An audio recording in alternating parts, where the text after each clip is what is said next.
महाराष्ट्राच्या राजकारणातून एक मोठी बातमी समोर आली आहे। शिवसेना उद्धव बाळासाहेब ठाकरे गटाचे प्रमुख उद्धव ठाकरे यांना न्यायालयाने समन्स बजावले आहे। पण हे प्रकरण नेमकं काय आहे?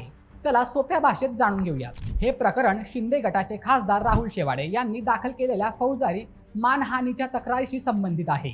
राहुल शेवाडे यांचा आरोप आहे की शिवसेना उद्धव बाळासाहेब ठाकरे पक्षाचे नेते उद्धव ठाकरे, आदित्य ठाकरे आणि संजय राऊत यांनी निवडणूक आयोगाकडून शिवसेनेचे धनुष्यबाण चिन्ह मिळवण्यासाठी 2000 कोटी रुपयांचा व्यवहार झाल्याचा आरोप केला।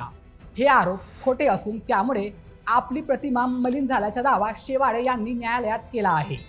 या तक्रारीची प्राथमिक दखल घेत न्यायालयाने उद्धव ठाकरे यांना समन्स बजावले आहे।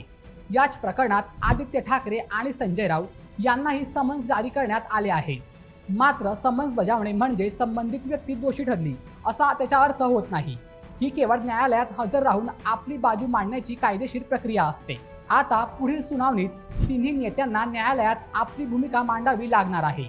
त्यानंतर या प्रकरणाची पुढील सुनावणी आणि कायदेशीर प्रक्रिया सुरू राहील। तर मित्रांनो, तुम्हाला काय वाटतं? या समन्स नंतर महाराष्ट्राच्या राजकारणात काय परिणाम होईल? तुमचं मत कमेंटमध्ये नक्की सांगा आणि अशा व्हिडिओसाठी आपल्या बोलमेटच्या YouTube चॅनलला सबस्क्राईब करायला विसरू नका।